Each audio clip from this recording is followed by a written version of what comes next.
श्री शिवाय नमस्तुभ्यम। हर हर महादेव प्रिय भक्तों, 24 अगस्त सावन के आखिरी सोमवार के दिन में भक्तों सावन में यह सब्जी भूल कर भी नहीं खाना नहीं तो पूरी जिंदगी बर्बाद हो जाएगी, घर परिवार सब नष्ट हो जाएगा, पूरी जिंदगी नरक से भी पत्थर को जाएगी। भक्तों पता है आपको मैं इतनी विशेष रूप से क्यों बता रहा हूं कि सावन में सब्जियों को कभी भी नहीं खाना चाहिए। क्या आप जानते हो? चलिए आपको बताता हूं मैं। अब तो भक्तों, अगर आप सावन में पूरी श्रद्धा से व्रत रखते हैं, शिवलिंग पर जल चढ़ाते हैं, बेलपत्र अर्पित करते हैं, मंदिर की परिक्रमा लगाते हैं और फिर घर आकर एक ऐसी सब्जी बना लेते हैं जो शास्त्रों में सावन के लिए पूरी तरह वर्जित मानी गई है, और तब आपकी सारी पूजा, आपका सारा व्रत, आपकी सारी तपस्या खंडित हो जाती है। भगवान भोलेनाथ प्रसन्न होने की बजाय रुष्ट हो जाते हैं। भक्तों, इस विशेष वीडियो में हम आपको वो 3 सब्जियां बताएंगे जिन्हें सावन 2026 में भूलकर भी नहीं बनाना चाहिए, चाहे व्रत हो या ना हो। साथ ही और सुनिए एक खास बात, इसी 28 अगस्त को श्रावण पूर्णिमा भी है और उसी दिन रक्षाबंधन का त्योहार भी मनाया जाएगा, यानी सावन का समापन और रक्षाबंधन दोनों एक ही दिन। यह अपने आप में एक अत्यंत शुभ संयोग है। शिव भक्तों, सावन का यह महीना कोई साधारण महीना नहीं होता। यह महीना साक्षात भगवान भोलेनाथ की कृपा का महीना है।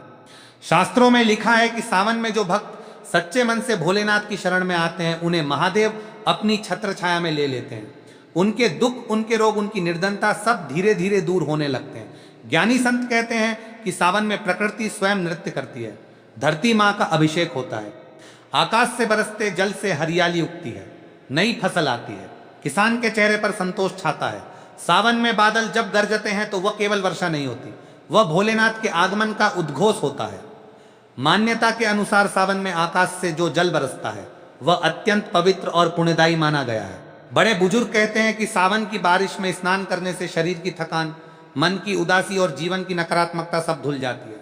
भक्तों, भारत ही नहीं, विदेशों में भी जहां जहां हिंदू समाज है, वहां सावन का यह महीना बड़े उत्साह और श्रद्धा के साथ मनाया जाता है। यही इस महीने की महिमा है।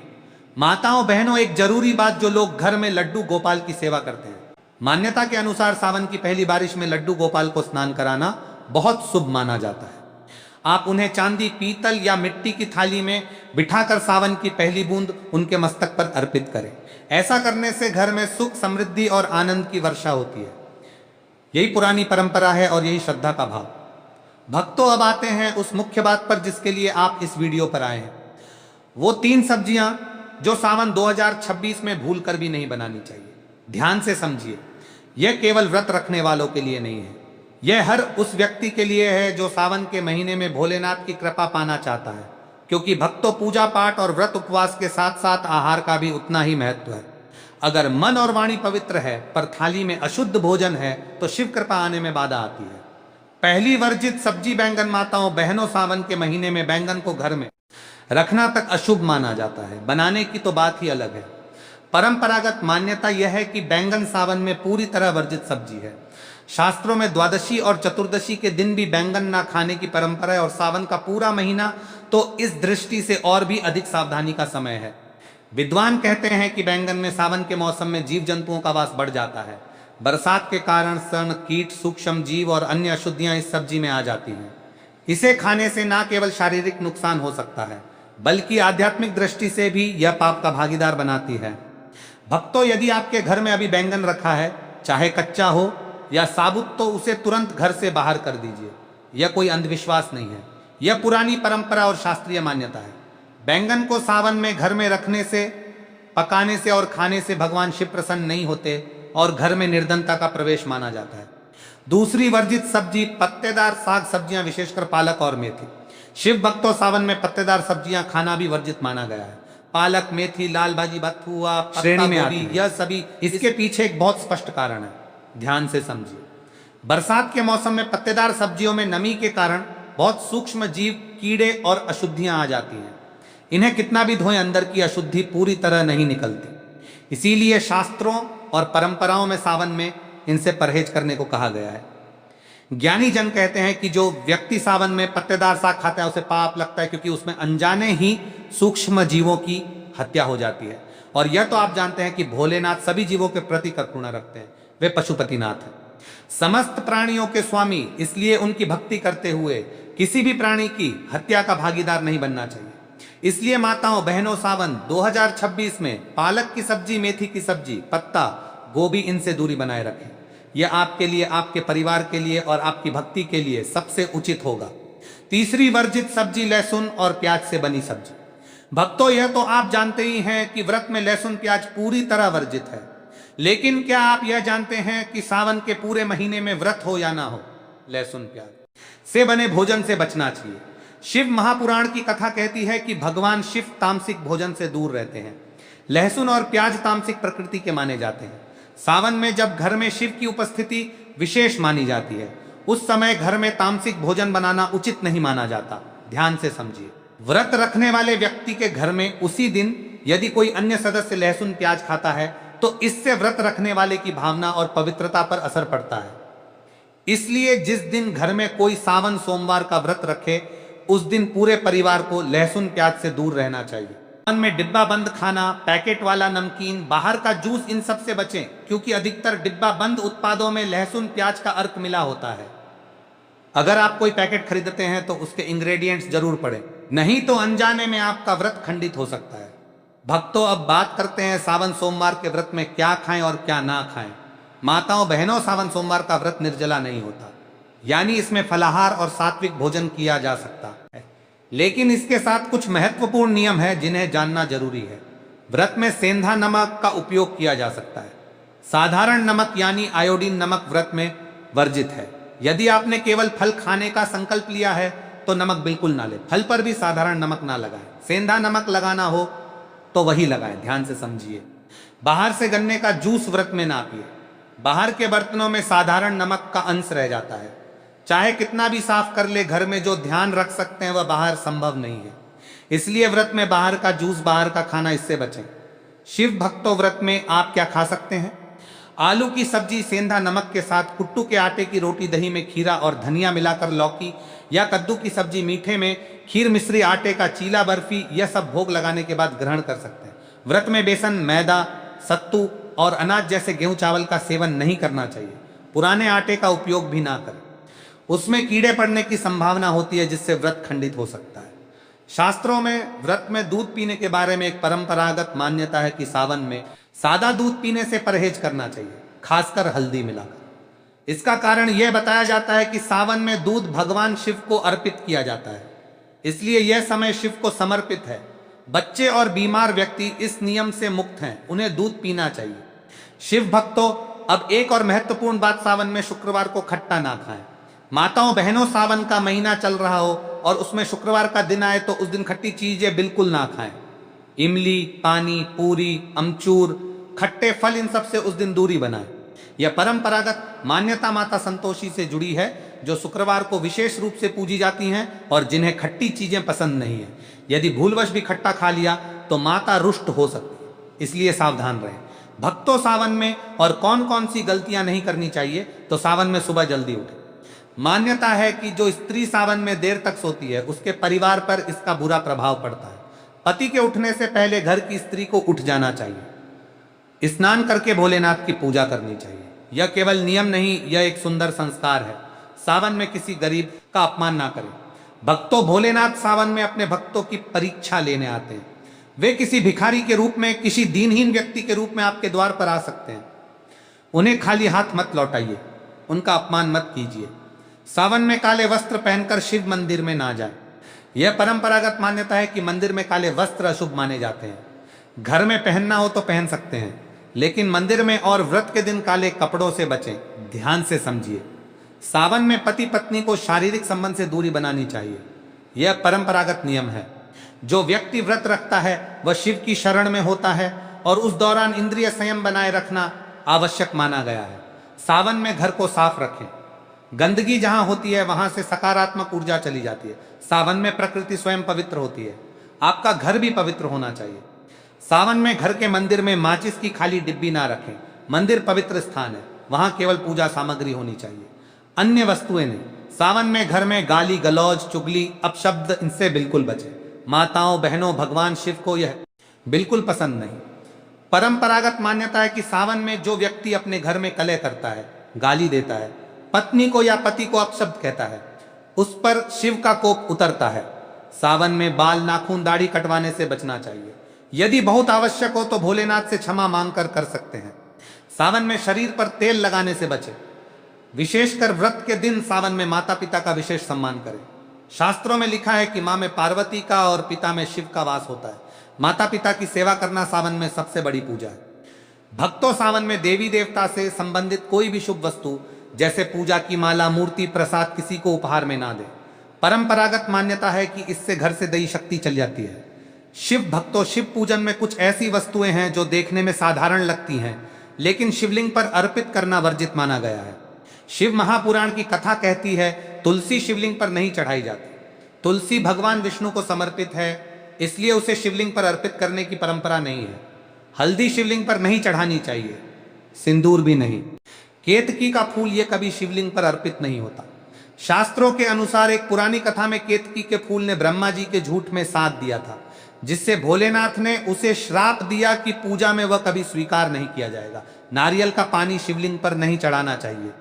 शंख से जल भी भगवान शिव को नहीं अर्पित किया जाता, यह भी शास्त्रीय मान्यता है। भक्तों, टूटे हुए चावल यानी खंडित अक्षत नहीं, अखंड अक्षत ही शिवलिंग पर अर्पित करने चाहिए। माताओं बहनों, बेल पत्र शिवलिंग पर अर्पित करें तो ध्यान रखे हुए कटे फटे ना हो। 3 पत्तों वाला पूरा साबुत बेल पत्र ही शुभ माना जाता है। शास्त्रों में परंपरागत मान्यता है कि 6 महीने पुराना बेल पत्र भी अर्पित किया जा सकता है, बशर्ते वो टूटा फूटा ना हो। सच्चे मन से एक बेल पत्र भी शिवलिंग पर अर्पित करने से भोलेनाथ प्रसन्न होते हैं और मनोकामनाएं पूरी होती हैं। यह भक्तों का विश्वास है।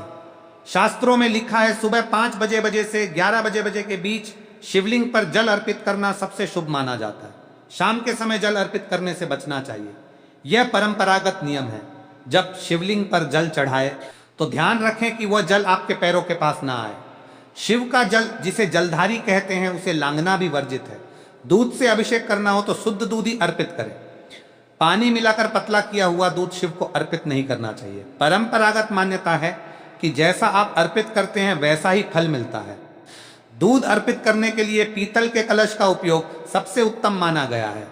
एक और ध्यान देने योग्य बात, घर में शिवलिंग अंगूठे के आकार से बड़ा नहीं रखना चाहिए और शिवलिंग पर जलधारी यानी जल निकलने का मार्ग अवश्य होना चाहिए। शिव भक्तों, शिवलिंग पर चढ़ा हुआ प्रसाद, विशेषकर धतूरा और बेल फल, इनका सेवन बहुत शुभ माना जाता है। ध्यान से समझिए, धतूरे को जीभ पर हल्का सा स्पर्श करना है, खाना नहीं है। अधिक सेवन हानिकारक हो सकता है। केवल भगवान के प्रसाद के रूप में एक छोटा सा अंश जीभ पर रखना है। परंपरागत भक्ति में यह माना जाता है कि इससे मन में सकारात्मकता आती है और जीवन में शुभ परिवर्तन होते हैं। बेल फल यानी श्रीफल का सेवन करने से मां पार्वती और भगवान शिव दोनों की कृपा प्राप्त होती है। यह पुरानी भक्ति परंपरा कहती है। सावन में बेल फल प्रसाद के रूप में ग्रहण करना बहुत शुभ माना जाता है। मंदिर में रखे एक लोटे जल का क्या करें? यह सवाल बहुत सरल लगता है, लेकिन इसका उत्तर बहुत महत्वपूर्ण है और इस बारे में बहुत सी गलतफहमियां हैं जो आज हम दूर करेंगे। भक्तों, घर के मंदिर में एक लोटा जल रखना यह केवल परंपरा नहीं है, इसके पीछे एक गहरा आध्यात्मिक कारण है। जल में ऊर्जा को ग्रहण करने की अद्भुत क्षमता होती है। जब हम पूजा करते हैं, मंत्र जपते हैं, भगवान से प्रार्थना करते हैं, तब उस वातावरण की समस्त शक्ति उस जल में समाहित हो जाती है। इसीलिए पूजा से पहले मंदिर में एक लोटा जल रखने की परंपरा है। साथ में एक दीपक भी जलाया जाता है। जल और अग्नि का यह संगम बहुत शुभ होता है। अब यह जल पूरी रात देवताओं के सानिध्य में रहता है। सुबह जब आप पूजा करने जाएं तो इस जल को उठाएं और इसका सदुपयोग करें। ध्यान से समझिए, इस जल का पहला उपयोग है घर में छिड़काव। पूरे घर में हर कमरे में इस जल का छिड़काव करें। इससे घर का वातावरण शुद्ध होता है, नकारात्मक ऊर्जा दूर होती है। किसी की नजर लगी हो, तंत्र मंत्र का प्रभाव हो तो परंपरागत मान्यता के अनुसार इस जल के छिड़काव से राहत मिलती है। दूसरा उपयोग, यदि घर में कोई बीमार है तो इस जल को उन्हें पीने के लिए दे सकते हैं, और यदि कोई दवाई खानी हो तो उसे इसी जल के साथ लेने की परंपरा भी है।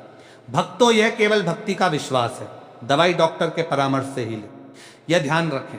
तीसरा उपयोग, यदि घर में आपस में कलह रहती है, हर बात पर मतभेद होता है, तो परिवार के सभी सदस्यों को इस जल में से थोड़ा थोड़ा पिलाएं। इस पवित्र जल को पीने से मन में सकारात्मक भाव आने लगते हैं और घर में सामंजस्य बढ़ता है। चौथा उपयोग, यदि आपकी कोई दुकान है, व्यापारिक स्थल है, तो थोड़ा सा जल ले जाकर वहां भी छिड़कें। परंपरागत मान्यता है कि इससे व्यापार में बरकत आती है। 5वां उपयोग, सुबह उठकर इस जल से अपनी आंखें धोएं। बड़े बुजुर्ग कहते हैं इससे आंखों की रोशनी बनी रहती है। और अंत में बचा हुआ जल घर के पौधों में डाल सकते हैं। माताओं बहनों, अब 3 जरूरी बातें हैं जो इस जल के बारे में आपको जाननी चाहिए। पहली बात, यह जल तुलसी में नहीं डालना चाहिए। यदि आपके घर में साधारण पूजा है, शिव देवी, गणेश आदि की, तो यह जल तुलसी को नहीं दे, इसके लिए अलग से जल का उपयोग करें। लेकिन यदि आपके घर में लड्डू गोपाल हैं, राधा कृष्ण हैं और वह लोटा उनके लिए रखा था, तो अगले दिन उस जल को तुलसी में दे सकते हैं। दूसरी बात, लोटे का जल रखते समय यदि ढककर रखें तो और अच्छा रहेगा। पूजा के समय ढक्कन हटाएं। मंत्र जब तक खुला रखें फिर ढक दें, इससे जल शुद्ध रहता है। तीसरी बात, इस जल को खाना बनाने में तभी उपयोग करें जब घर में पूरी तरह सात्विक भोजन बनता हो, यानी लहसुन प्याज ना बनता हो, अन्यथा इसे पीने में और छिड़काव में ही प्रयोग करें। शिव भक्तों, इस पवित्र जल के सदुपयोग का नियम बना लीजिए। प्रतिदिन नियम से करेंगे तो परिणाम निश्चित ही देखने को मिलेंगे। 1 बार 2 बार करने से चमत्कार नहीं होते, नियमितता में ही सिद्धि है। और जब घर के मुख्य द्वार पर जल छिड़के तो यह मंत्र जरूर बोले, ओम गण गणपते नमः। भक्तों, यह मंत्र छोटा है लेकिन अत्यंत शक्तिशाली है। गणपति बाबा सभी देवों में प्रथम पूज्य। इनका आशीर्वाद लेकर जब घर की शुद्धि होती है तो कोई भी नकारात्मक शक्ति प्रवेश नहीं कर पाती।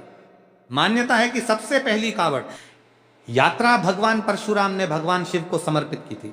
अपने कंधों पर गंगाजल लेकर वे शिव के चरणों में जल अर्पित करने गए और तभी से यह परंपरा चली आ रही है। सावन में लाखों श्रद्धालु कावड़ यात्रा पर निकलते हैं। यह भोलेनाथ के प्रति असीम प्रेम का प्रतीक है। भक्तों, सावन में स्नान के बारे में भी एक बात ध्यान रखें। बड़े बुजुर्गों की मान्यता रही है कि सावन की बारिश में स्नान करना बहुत पुण्यदायी होता है। यह जल बहुत शुद्ध और प्राकृतिक होता है। यदि छोटे बच्चे हो चाहे महीनों के हो तो उनके मस्तक पर बारिश की एक बूंद भी लगा देना बहुत शुभ माना जाता है। इस सावन 2026 में हम पूरी श्रद्धा से, पूरे नियम से, पूरे विधि विधान से भोलेनाथ की आराधना करेंगे। उन्हें हम उनकी प्रिय चीजें अर्पित करेंगे। शुद्ध जल, बेलपत्र, सफेद पुष्प, शहद और सबसे बढ़कर अपना निर्मल मन, और उन्हें जो वर्जित है वह भूलकर भी अर्पित नहीं करेंगे। भोलेनाथ तो भोले हैं, वे केवल एक बेलपत्र से ही प्रसन्न हो जाते हैं, लेकिन उनका क्रोध भी उतना ही विकराल है। इसलिए सावधानी रखें, नियम पालन करें और भोलेनाथ की कृपा पाएं। के जीवन से दरिद्रता, विवाह में आ रही रुकावटें, ग्रह क्लेश और गंभीर बीमारियों का जड़ से विनाश कर सकते हैं। शिव भक्तों, यदि आपके घर में वर्षों से धन की कमी बनी हुई है, सिर पर कर्ज का बोझ बढ़ता ही जा रहा है और कमाई के सारे साधन बंद हो चुके हैं, तो सावन मास के किसी भी सोमवार को या सावन की शिवरात्रि के दिन एक विशेष उपाय अवश्य करें। सावन सोमवार के दिन प्रातः काल स्नान करके स्वच्छ सफेद वस्त्र धारण करें।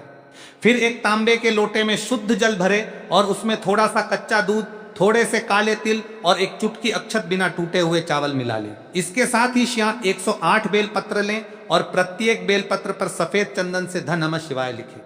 इसके बाद शिव मंदिर जाएं और शिवलिंग पर जल की पतली धारा चढ़ाते हुए निरंतर दे नमः शिवाय यादे महादेवाय नमः का जप करते रहे।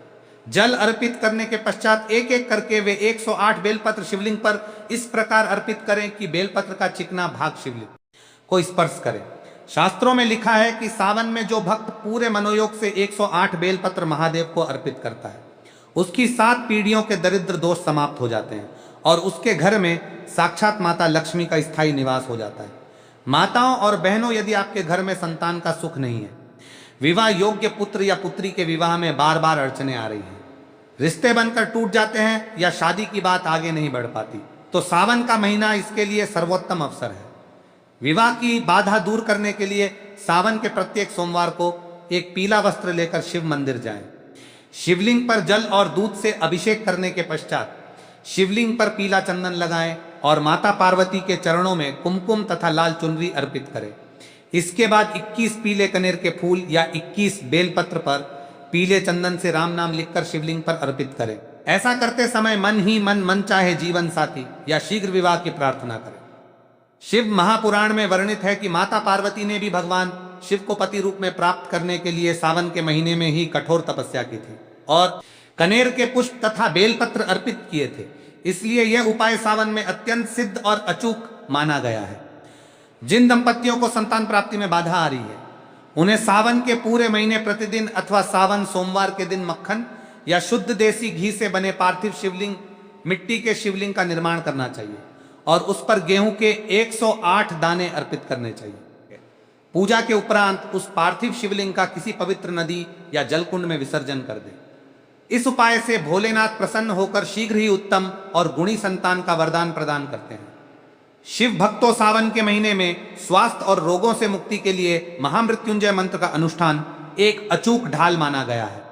यदि आपके घर में कोई व्यक्ति लंबे समय से बीमार है, दवाइयां काम नहीं कर रही हैं या किसी गंभीर रोग का भय बना हुआ है, तो सावन में प्रतिदिन प्रातः काल एक लोटे में जल भरकर उसमें थोड़ा सा कुशा, एक प्रकार की पवित्र घास डाल दें। इसके बाद भगवान शिव के चित्र या शिवलिंग के सामने बैठकर दत्र्यंबकम यजामहे सुगंधिम पुष्टिवर्धनम उवार रुकम बंदनान मृत्यु मुक्षी यमामृतात, इस महामृत्युंजय मंत्र की कम से कम 108 बार यानी एक माला जप करे। जब समाप्त होने के बाद उस कुशा वाले जल को रोगी के ऊपर थोड़ा सा छिड़के और थोड़ा सा जल उसे पीने के लिए दे। यह केवल नहीं माना जाता, बल्कि भगवान शिव की आराधना के लिए इसे विशेष श्रद्धा और संकल्प का दिन माना जाता है। इसलिए इस दिन की गई पूजा में छोटी सी असावधानी भी भक्तों के मन में चिंता पैदा कर देती है।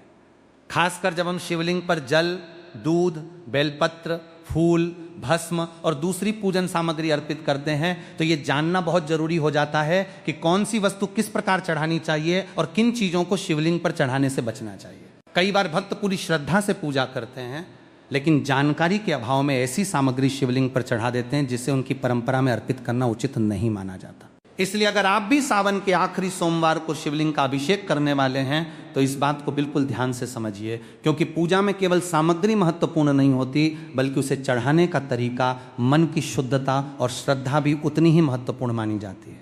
सबसे पहले बात करते हैं उन चीज़ों की जिन्हें शिवलिंग पर चढ़ाते समय विशेष सावधानी रखनी चाहिए।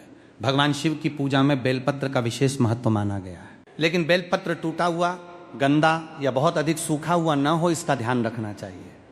इसी तरह शिवलिंग पर केतकी का फूल चढ़ाने से कई धार्मिक परंपराओं में मना किया गया है। इसके पीछे शिव पुराण से जुड़ी एक प्रसिद्ध कथा भी बताई जाती है। वहीं तुलसी दल को भी सामान्य शिव पूजा में शिवलिंग पर चढ़ाने से बचने की परंपरा है। कई लोग बिना जानकारी के हल्दी, सिंदूर या कुमकुम भी शिवलिंग पर लगा देते हैं, जबकि शिव पूजा की अलग अलग परंपराओं में इनका प्रयोग अलग तरीके से किया जाता है। इसलिए केवल यह सोचकर कि हर शुभ वस्तु भगवान को चढ़ाई जा सकती है, कोई भी सामग्री शिवलिंग पर नहीं चढ़ानी चाहिए। श्रद्धा के साथ साथ सही विधि की जानकारी होना भी जरूरी है। एक और गलती जो भक्तों से अक्सर हो जाती है वो है अभिषेक के दौरान जरूरत से ज्यादा सामग्री का इस्तेमाल करना। भगवान शिव को प्रसन्न करने के लिए बहुत सारी चीजें चढ़ाना जरूरी नहीं माना जाता। स्वच्छ जल से श्रद्धापूर्वक जला अभिषेक, बेलपत्र और उपयुक्त पुष्प अर्पित करके भी पूजा की जा सकती है।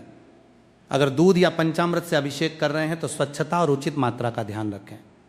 सबसे महत्वपूर्ण बात यह है कि शिवलिंग पर कोई ऐसी वस्तु न चढ़ाएं जिसके बारे में आपको स्वयं जानकारी ना हो, और अगर अनजाने में कोई ऐसी वस्तु चढ़ भी जाए जिसे आपकी परंपरा में वर्जित माना जाता है तो डरने या ये मान लेने की जरूरत नहीं कि अब कोई अनिष्ट निश्चित हो जाएगा।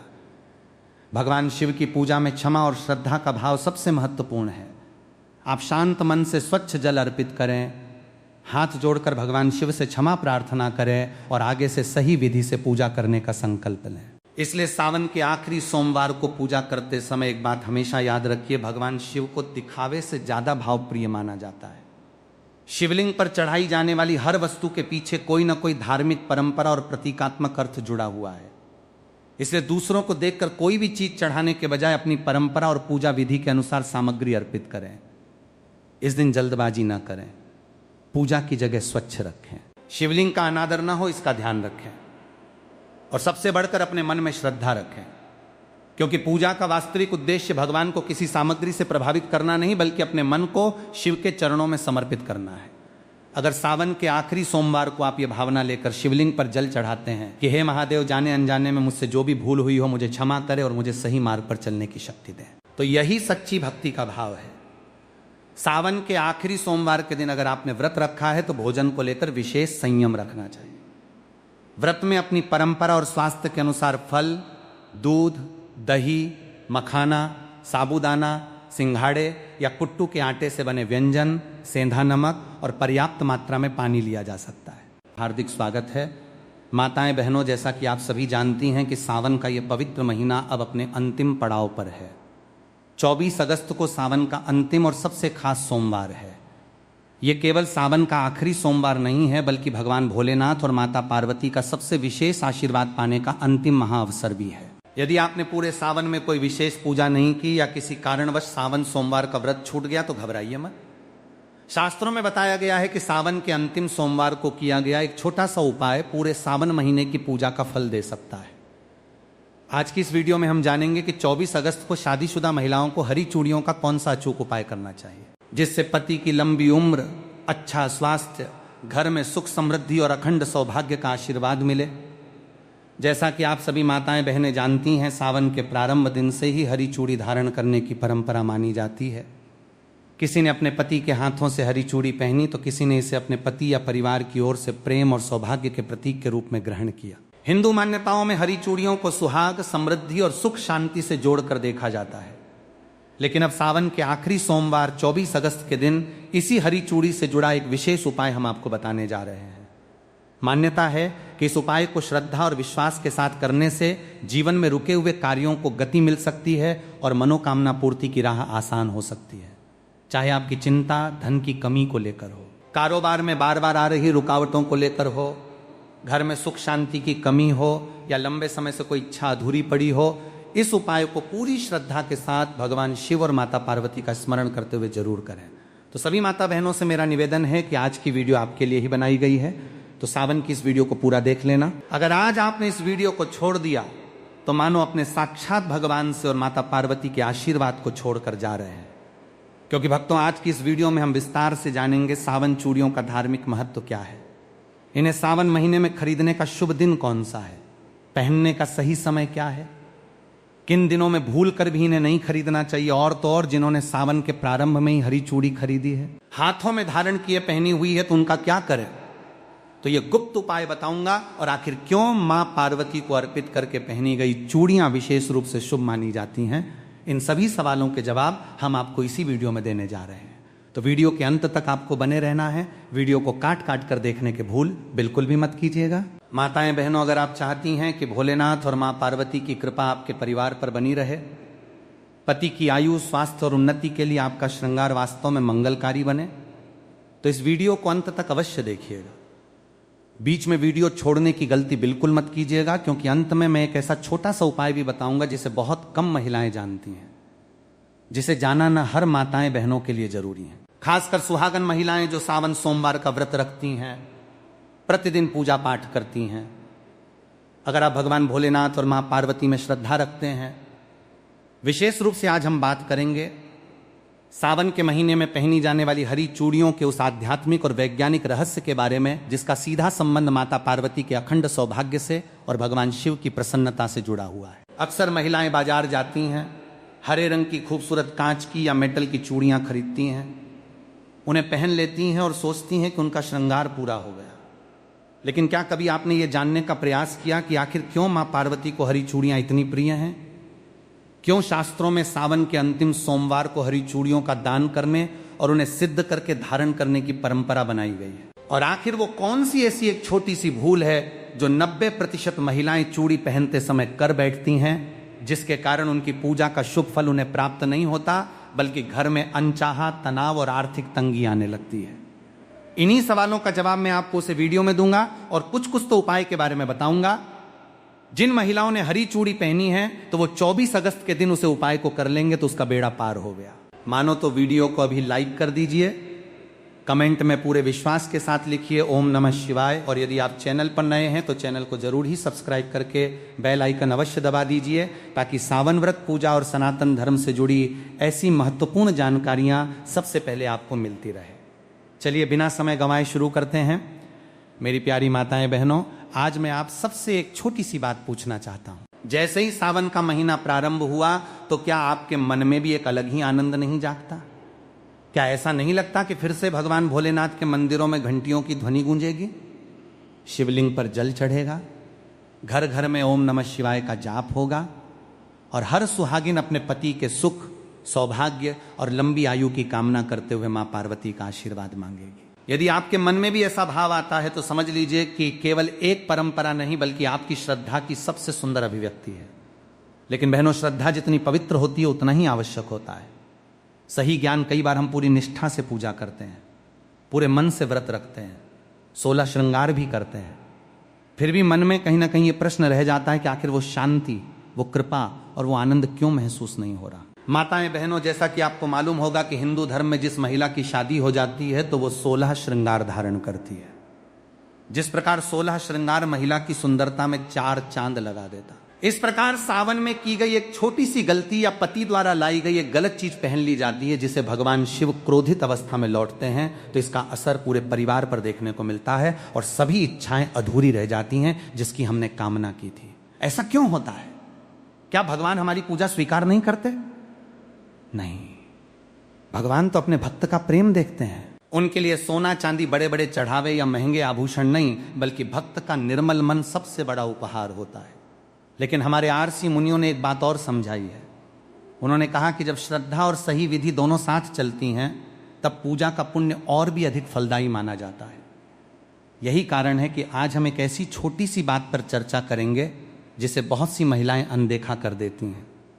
वो बात है सावन की हरी चूड़ियां। बहनों, आपको यह सुनकर आश्चर्य होगा कि हर साल हजारों महिलाएं पूरे उत्साह से हरी चूड़ियां खरीदती हैं, लेकिन उनमें से अधिकांश को यह पता ही नहीं होता कि इन्हें खरीदने का शुभ समय क्या माना जाता है, किस दिन पहनना उचित माना जाता है और पहनने से पहले कौन सा छोटा सा धार्मिक कार्य करना चाहिए।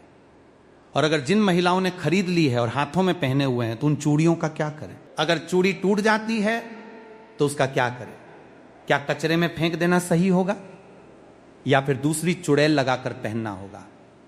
आज की पूरी चर्चा इसी विषय पर है, इसलिए मैं आपसे निवेदन करता हूं कि इस वीडियो को बीच में छोड़कर मत जाइए, क्योंकि आज की इस वीडियो में आपको हरी चूड़ी से जुड़ा हुआ सावन के अंतिम सोमवार के दिन एक ऐसा गुप्त और रहस्य उपाय बताने जा रहा हूं जिसे जानकर आपकी रूह तक आप जाएगी। कितनी भी पुरानी मनोकामना क्यों ना हो, वो 24 घंटे में पूरी होगी। पूरे सावन सोमवार का फल मात्र 24 घंटे में प्राप्त होगा और गरीबी तो खत्म होगी ही, साथ में धन आने के इतने रास्ते खोलेंगे कि आने वाली 17 पीढ़ी घर बैठकर खाएंगे। इसलिए वीडियो को पूरा देखें। क्या पता आज आपको ऐसी बात पता चले जो आपने पहले कभी विस्तार से न सुनी हो। यदि आपके हृदय में भोलेनाथ और मां पार्वती के प्रति श्रद्धा है तो वीडियो को अभी एक लाइक अवश्य कर दीजिए। कमेंट बॉक्स में पूरे विश्वास के साथ लिखिए ओम नमः शिवाय। और यदि आप सनातन धर्म, व्रत, पूजा, त्योहार और धार्मिक परंपराओं से जुड़ी ऐसी ही उपयोगी जानकारियां नियमित प्राप्त करना चाहते हैं तो हमारे चैनल को जरूर ही सब्सक्राइब करके बेल आइकन भी दबा दीजिए ताकि आने वाली कोई भी महत्वपूर्ण वीडियो आपसे छूट ना जाए। बहनों, क्या आपने कभी इस बात पर ध्यान दिया? आज का यह वीडियो विशेष रूप से उन महिलाओं के लिए तैयार किया गया है जो अपने पति की लंबी आयु चाहती हैं, जो चाहती हैं कि उनके घर में कभी अन्न और धन की कमी न हो और जिनके दाम्पत्य जीवन में छोटी छोटी बातों को लेकर क्लेश या तनाव बना रहता है। तो आइए बिना किसी विलंब के अपने मन को शांत करके भगवान भोलेनाथ और मां पार्वती के चरणों में ध्यान लगाते हुए आज की इस पावन चर्चा की शुरुआत करते हैं। यदि आपके हृदय में अपने आराध्य शिव पार्वती के प्रति जरा सी भी श्रद्धा है तो अभी के अभी वीडियो को एक लाइक अवश्य कर दीजिए।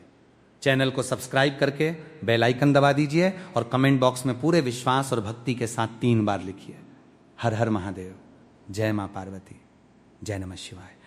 मेरी प्यारी बहनों, आइए सबसे पहले यह समझते हैं कि सावन का अंतिम सोमवार यानी 24 अगस्त का दिन इतना विशेष और फलदायी क्यों माना गया। शास्त्रों में शिव और शक्ति के मिलन की गाथा अत्यंत दिव्य रूप से वर्णित है। जब माता पार्वती ने भगवान शिव को अपने पति के रूप में प्राप्त करने के लिए हजारों वर्षों तक कठोर तपस्या की थी, तब उन्होंने अन्न, जल और पत्ते तक का त्याग कर दिया था। प्रचंड गर्मी, भीषण सर्दी और मूसलाधार बारिश में भी मां पार्वती निष्काम भाव से केवल ता नमः शिवाय का जाप करती रहीं। जब सावन का महीना अपने अंतिम चरण में पहुंचा तब भगवान भोलेनाथ माता पार्वती की इस निश्चल भक्ति और अटूट धैर्य को देखकर अत्यंत प्रसन्न हुए और उन्होंने मां पार्वती को दर्शन देकर उन्हें अपनी अर्धांगिनी के रूप में स्वीकार करने का वरदान दिया। यही कारण है कि सावन का अंतिम सोमवार शिव और पार्वती के अनंत प्रेम, विश्वास और सिद्धि का दिन माना जाता है। पौराणिक मान्यताओं के अनुसार सावन के अंतिम सोमवार को ब्रह्मांड की संपूर्ण सकारात्मक ऊर्जाएं, नवग्रहों की शुभ दृष्टियां और देवी देवताओं का आशीर्वाद पृथ्वी लोक पर केंद्रित होता है। इस दिन यदि कोई सुहागन महिला निश्चल मन से शुद्ध भावना के साथ केवल 1 लोटा जल और अपनी श्रद्धा का श्रृंगार माता पार्वती को अर्पित करती है तो मां पार्वती उसके सौभाग्य की रेखाओं को बदल देती है। शास्त्रों में कहा गया है कि सावन का अंतिम सोमवार पूर्णाहुति का दिन होता है। जिस प्रकार किसी बड़े महायज्ञ में अंतिम आहुति दिए बिना यज्ञ पूरा नहीं माना जाता, ठीक उसी प्रकार पूरे सावन महीने में की गई पूजा, रखे गए व्रत और किए गए दाना आदि का संपूर्ण फल तब तक प्राप्त नहीं होता जब तक आप सावन के अंतिम सोमवार को विधि विधान से पूजन और श्रृंगार का नियम पूरा नहीं कर लेती। बहनों, 24 अगस्त का यह दिन इसलिए भी बेहद खास है क्योंकि इस दिन सावन की शिवरात्रि के बाद का संचित पुण्य और सोमवती योग का दिव्य प्रभाव समाहित रहता है। इस दिन शिव धामों में कैलाश पर्वत पर और पृथ्वी के समस्त शिवलिंगों में शिव पार्वती की शक्ति अपने पूर्ण रूप में जागृत रहती है। जो महिलाएं इस दिन सुबह उठकर अपने घर की सफाई करती हैं, स्नान करके लाल या हरे वस्त्र धारण करती हैं और भगवान शिव व माता पार्वती का ध्यान करती हैं, उनके घर से दरिद्रता, ग्रह क्लेश और बीमारियां हमेशा के लिए बाहर निकल जाती हैं। लेकिन यहां एक बात समझना अत्यंत आवश्यक है। भगवान शिव कभी सोने चांदी के गहनों से, महंगे चढ़ावों से या आडंबर से प्रसन्न नहीं होते। महादेव तो भाव के भूखे हैं। वे तो केवल एक बेलपत्र, थोड़ा सा गंगा जल और आपके निर्मल मन के भाव से ही तृप्त हो जाते हैं। और जब बात माता पार्वती की आती है तो मां पार्वती को सबसे अधिक प्रिय है। सुहागिन स्त्री का सच्चा भाव और उसका मांगलिक श्रृंगार, जब एक नारी अपने पति के मंगल की कामना करते हुए, अपने घर की खुशहाली की प्रार्थना करते हुए अपने हाथों में हरी चूड़ियां धारण करती है तो वो केवल एक गहना नहीं पहन रही होती, बल्कि वो माता पार्वती के सामने अपने सतीत्व और अपनी अटूट श्रद्धा की प्रतिज्ञा ले रही होती है। माताओं बहनों, अब एक बहुत ही सुंदर और विचारणीय प्रश्न पर आते हैं। आपने अक्सर देखा होगा कि सावन आते ही हर महिला हरे रंग की साड़ी, हरी मेहंदी और हरी चूड़ियों की ओर आकर्षित होती है। क्या आपने कभी सोचा है कि हमारे पूर्वजों ने केवल सावन में ही हरे रंग को इतना महत्व क्यों दिया? क्यों वैशाख, कार्तिक या माघ के महीनों में हरी चूड़ियों का इतना विशेष विधान नहीं है जितना कि सावन में है? इसके पीछे बहुत ही गहरा आध्यात्मिक और वैज्ञानिक कारण छिपा हुआ है जिसे आज हर सनातन नारी को जानना चाहिए। सबसे पहले बात करते हैं प्रकृति के नियम की। सावन के महीने में जब मूसलाधार वर्षा होती है तो तपती हुई सूखी और बंजर धरती ठंडी हो जाती है। चारों ओर पेड़ पौधों पर नई पत्तियां आती हैं। जंगलों और खेतों में हरियाली की चादर बिछ जाती है। प्रकृति अपने सबसे सुंदर और जीवंत रूप में मुस्कुराने लगती है। सनातन धर्म में प्रकृति को ही साक्षात आदि शक्ति मां पार्वती का रूप माना गया है। जब प्रकृति हरी भरी होती है तो उसका सीधा अर्थ यह है कि जगत जननी मां जगदम्बा अत्यंत प्रसन्न मुद्रा में है। इसीलिए जब सुहागिन महिलाएं प्रकृति के इस रूप के साथ एकाकार होकर स्वयं भी हरे रंग का श्रृंगार धारण करती हैं तो वे अप्रत्यक्ष रूप से प्रकृति और प्रकृति की स्वामिनी मां पार्वती का धन्यवाद व्यक्त कर रही होती हैं। अब इसका आध्यात्मिक अर्थ समझिए। ज्योतिष शास्त्र और सामुद्रिक शास्त्र के अनुसार हरा रंग बुध ग्रह का प्रतीक माना गया है। बुध ग्रह हमारे जीवन में बुद्धि, वाणी, व्यापार, घर का वातावरण, पति पत्नी के बीच आपसी तालमेल और मानसिक शांति का कारक होता है। जब कोई महिला सावन के महीने में हरे रंग वस्त्र और कांच की हरी चूड़ियां पहनती हैं तो उसके शरीर के आसपास एक अत्यंत सकारात्मक ऑरा आभा मंडल निर्मित होता है। कांच की चूड़ियों की खनक से जो ध्वनि तरंगे उत्पन्न होती हैं वे घर के वातावरण से नकारात्मक ऊर्जा, भूत प्रेत बाधा और तनाव को दूर भगाती है। वैज्ञानिक दृष्टिकोण से भी जब कांच की हरी चूड़ियां महिला की कलाई की नाड़ियों से रगड़ खाती हैं तो उससे शरीर का रक्त संचार संतुलित रहता है और महिलाओं में होने वाले मानसिक तनाव व हार्मोनल असंतुलन में कमी आती है। लेकिन अफसोस की बात यह है कि आजकल हमारी कई बहनें इसे केवल एक फैशन या रील्स बनाने का साधन मान बैठी हैं। वे बाजार जाती हैं, ट्रेंडिंग डिजाइन की चूड़ियां लाती हैं, फोटो खींचती हैं और पहन लेती हैं। वे इसके पीछे छिपे भाव और संकल्प को भूल जाती हैं। बहनों, याद रखिए, यदि चूड़ी केवल हाथ में सजाने के लिए पहनी जाए तो वो धातु या कांच का एक टुकड़ा मात्र है। लेकिन यदि वही हरी चूड़ी भगवान शिव और मां पार्वती के चरणों में स्पर्श कराकर अपने पति की लंबी आयु का संकल्प लेकर पहनी जाए तो वो साक्षात अखंड सौभाग्य का रक्षा कवच बन जाती है। मेरी प्यारी माताओं और बहनों, अब ध्यान से सुनिए उस सबसे महत्वपूर्ण बात को जिसके लिए आप इस वीडियो से जुड़ी हैं। 24 अगस्त यानी सावन के अंतिम सोमवार के दिन हरी चूड़ियां किस समय खरीदनी चाहिए, उन्हें धारण करने की सही धार्मिक विधि क्या है और किस प्रकार आप इसे एक छोटे से कार्य से शिव पार्वती का अखंड आशीर्वाद प्राप्त कर सकती हैं। हरी चूड़ी खरीदने का शुभ समय और नियम। शास्त्रों के अनुसार सावन के अंतिम सोमवार को यदि आप नई हरी चूड़ियां खरीदने जा रही हैं तो ध्यान रखें कि खरीदारी हमेशा सूर्योदय के पश्चात और दोपहर से पहले प्रातः काल के शुभ मुहूर्त में या फिर शाम को प्रदोष काल के समय ही करें। दोपहर के समय जब सूर्य अत्यंत प्रचंड होता है 12 से 1:30 बजे के बीच, तब चूड़ियों की खरीदारी करने से बचना चाहिए। चूड़ी खरीदते समय सबसे पहली सावधानी यह बरतें कि चूड़ियां केवल कांच ग्लास की ही होनी चाहिए। आजकल बाजार में प्लास्टिक, फाइबर या अन्य धातुओं की चूड़ियां बहुत मिलती हैं। शास्त्रों में पूजा पाठ और सौभाग्य संवर्धन के लिए केवल और केवल कांच की चूड़ियों को ही उत्तम माना गया है, क्योंकि कांच में दिव्य ध्वनियों और मंत्रों के प्रभाव को अवशोषित करने की अद्भुत क्षमता होती है। चूड़ी खरीदते समय यह सुनिश्चित कर लें कि उसमें कहीं कोई बाल ना हो, वो चटकी हुई ना हो और उसका रंग चमकदार हरा हो। चलिए माताएं बहनों, अब हम जान लेते हैं 24 अगस्त सावन के आखिरी सोमवार के दिन चूड़ी धारण करने से पहले की संपूर्ण पूजन विधि। 24 अगस्त की सुबह स्नान ध्यान से निवृत्त होकर स्वच्छ वस्त्र हरे या लाल रंग के धारण करें। यदि आपके घर के पास कोई शिव मंदिर है तो मंदिर जाएं। यदि मंदिर जाना संभव न हो तो अपने घर के पूजा स्थान में ही एक लकड़ी की चौकी पर लाल या पीला कपड़ा बिछाएं। उस पर भगवान शिव और माता पार्वती की प्रतिमा या चित्र स्थापित करें। अब एक शुद्ध तांबे या पीतल की थाली लें। उस थाली में थोड़ा सा शुद्ध जल छिड़के और उस पर रोली व हल्दी से स्वास्तिक का निर्माण करें। अब जो नई हरी चूड़ियां आप बाजार से लाई हैं, कम से कम 16 या 24 चूड़ियां, उन्हें उस स्वास्तिक के ऊपर रख दें। इसके बाद चूड़ियों पर थोड़ा सा गंगा जल या शुद्ध जल छिड़क कर उन्हें पवित्र करें। फिर चुटकी भर हल्दी, थोड़ा सा कुमकुम और अक्षत बिना टूटे हुए चावल उन चूड़ियों पर अर्पित करें। इसके साथ ही माता पार्वती के चरणों में लाल चुनरी और 16 श्रृंगार की सामग्री, जिसमें मेहंदी, सिंदूर, बिंदी, कंगा आदि शामिल हो, अर्पित करें। अब अपने हाथ में एक धूप बत्ती या गाय के शुद्ध घी का दीपक जलाएं। दीपक की लौ से चूड़ियों को 7 बार आरती की भांति घुमाएं। इसके बाद अपने दोनों हाथ जोड़कर अपनी आंखें बंद करें और माता पार्वती का ध्यान करते हुए इस दिव्य मंत्र का 11 बार जाप करें। देहि सौभाग्यम आरोग्यम देह में परम सुखम रूपम देह जयम देह यशो देहि द्विषो जही। यदि आपको यह संस्कृत मंत्र कठिन लगे तो आप अत्यंत सरल भाषा में, अपनी मातृभाषा में माँ पार्वती से प्रार्थना कर सकती हैं। हे संपूर्ण जगत की माता गौरी, हे जगदम्बे, जैसे आपका और भोलेनाथ का संबंध अनंत और अमर है, वैसे ही मेरे सुहाग की सदा रक्षा करना। मेरे पति को उत्तम स्वास्थ्य, लंबी आयु और सन्मार्ग प्रदान करना। मेरे घर परिवार में कभी प्रेम की हरियाली कम न होने देना और मेरी इस नादान भेंट को स्वीकार करना। धारण करने का नियम: प्रार्थना समाप्त होने के बाद उन चूड़ियों में से एक जोड़ा 2 चूड़ियां निकालकर माता पार्वती के चरणों में ही चढ़ा रहने दें। बाकी बची हुई हरी चूड़ियों को अत्यंत आदर और भक्तिभाव के साथ प्रसाद मानकर अपने दोनों हाथों में धारण कर लें।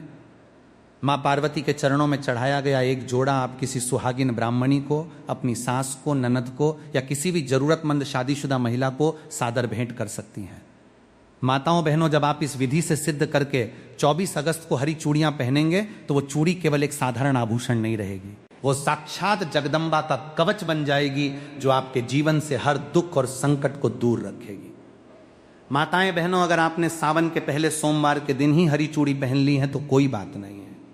अब बारी है उसका गुप्त उपाय करने की, जो कि हम आपको बताने जा रहे हैं। आपका सब्र यहां पर खत्म होता है। बिल्कुल ही ध्यानपूर्वक आपको इन उपायों को सुनना है और समझना है। माताओं बहनों, सावन का अंतिम सोमवार कोई साधारण दिन नहीं है। इस दिन यदि हरी चूड़ियों के साथ साथ कुछ विशेष और प्राचीन शास्त्रीय प्रयोग किए जाएं तो घर की दरिद्रता और दुर्भाग्य का सर्वनाश हो जाता है।